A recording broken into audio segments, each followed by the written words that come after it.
നമസ്കാരം. സോഡിയാക് മീഡിയയിലേക്ക് എല്ലാ പ്രേക്ഷകർക്കും സ്വാഗതം.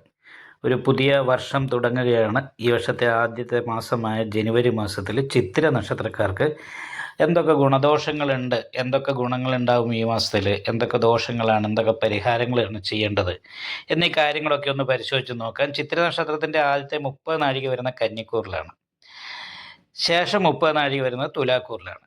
അപ്പം കന്നിക്കൂറുകാരെ സംബന്ധിച്ചിടത്തോളം 10ാം ഭാവത്തിൽ വ്യാഴം സഞ്ചരിക്കുന്നു. കുറച്ച് വ്യാഴപ്പിഴവുണ്ട്. കണ്ടകശനി ദോഷമുള്ള സമയമാണ്. 7ാം ഭാവത്തിലാണ് ശനി നിൽക്കുന്നത്. അപ്പം അത് കാരണം കൊണ്ട് തന്നെ കുറച്ച് അത്രയ്ക്കൊരു പരിപൂർണമായിട്ടുള്ള ഗുണം എന്ന് പറയാൻ പറ്റില്ല, എന്നാൽ അത്ര ദോഷവുമല്ല. കാരണം എന്താ വെച്ചിട്ടുണ്ടെങ്കിൽ 5ാം ഭാവത്തിൽ ഭാഗ്യാധിപതി ആയിരിക്കുന്ന ശുക്രൻ നിൽക്കുന്നുണ്ട്.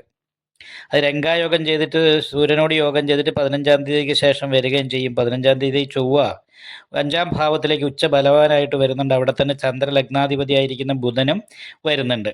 അപ്പോൾ അത് കാരണം കൊണ്ട് തന്നെ ഭാഗ്യാധിപതി ലഗ്നാധിപതിയോട് യോഗം ചെയ്തു വരുന്ന സമയത്ത്, അതും നിപുണായോഗം ചെയ്തു വരുന്ന സമയത്ത് നല്ല ഭാഗ്യങ്ങൾ അനുഭവിക്കാനായിട്ട് സാധിക്കും.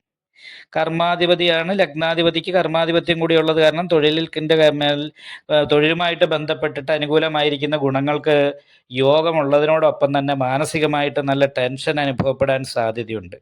ഈ കാലുവേദന, കൈവേദന പോലെയുള്ള കാര്യങ്ങൾ, ഉദര സംബന്ധമായിട്ടുള്ള ഗ്യാസ്ട്രിക് പോലെയുള്ള രോഗങ്ങൾ, ഇങ്ങനെയുള്ള കാര്യങ്ങൾക്ക് യോഗമുണ്ട്.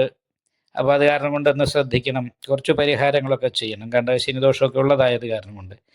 പിന്നെ ജനുവരി മാസത്തിൽ വീട് വിട്ട് നിൽക്കാനുള്ള യോഗമാണ്. വീട്ടിൽ നിൽക്കുമ്പോൾ ടെൻഷനും ദേഷ്യവും എടുത്തിയായിട്ടൊക്കെ ഉണ്ടാകും. വീട് വിട്ട് നിന്നതിൻ്റെ അനുകൂലാവസ്ഥ ഉണ്ടാകും. ഭാഗ്യാധിപതി 5ാം ഭാവത്തിൽ പൂർവ്വപുണ്യസ്ഥാനത്ത് നിൽക്കുന്നതും ഭാഗ്യാധിപതിയോട് ചേർന്ന് ചന്ദ്രലഗ്നാധിപതി നിൽക്കുന്നതൊക്കെ നല്ലതാണ്. അപ്പോൾ അത് കാരണം കൊണ്ട് വലിയൊരു ദോഷങ്ങളില്ല.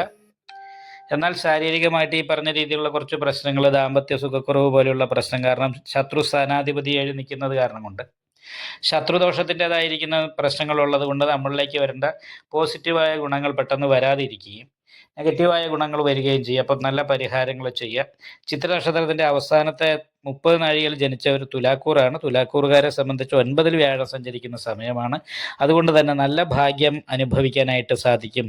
ലഗ്നത്തിൻ്റെ രക്ഷാസ്ഥാനത്ത് ബുധനും ചൊവ്വയാണ് നിൽക്കുന്നത്. 15ാം തീയതിക്ക് ശേഷം ചൊവ്വയും ബുധനും സഹായ സ്ഥാനത്തേക്ക് മാറും. അതിനുശേഷം വളരെ ഗുണമുണ്ടാകും. എന്നാൽ 5ൽ നിൽക്കുന്ന ശനിയെ കുറച്ചൊരു മാനസിക ടെൻഷൻ ഉണ്ടാക്കും. ഒരു എല്ലാ കാര്യത്തിലും അലസതയും നിരാശയൊക്കെ ഉണ്ടാക്കാൻ സാധ്യതയുണ്ട്.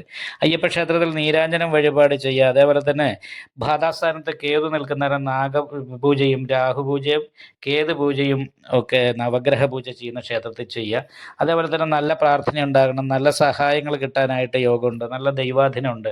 എന്ത് തടസ്സങ്ങളില്ല അതൊക്കെ മാറിയിട്ട് വളരെ നല്ല അനുകൂലമായിരിക്കുന്ന ഗുണഫലങ്ങൾക്ക് യോഗമാണ്. പക്ഷേ 5ൽ നിൽക്കുന്ന രാഹുവും 6ാം ഭാവത്തിലെ ശനി ഇഷ്ടസ്ഥാനത്താണെങ്കിലും രാഹു 5ാം ഭാവത്തിൽ നിൽക്കുന്നതുകൊണ്ട് ഇടയ്ക്കിടയ്ക്ക് മാനസികമായിട്ട് ടെൻഷനും അലസതയും നിരാശയൊക്കെ ഉണ്ടാകാൻ സാധ്യതയുണ്ട്.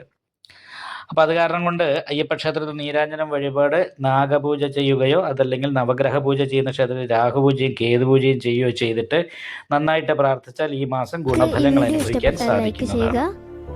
നിങ്ങളുടെ അഭിപ്രായങ്ങൾ കമൻറ്റ് ചെയ്യാം.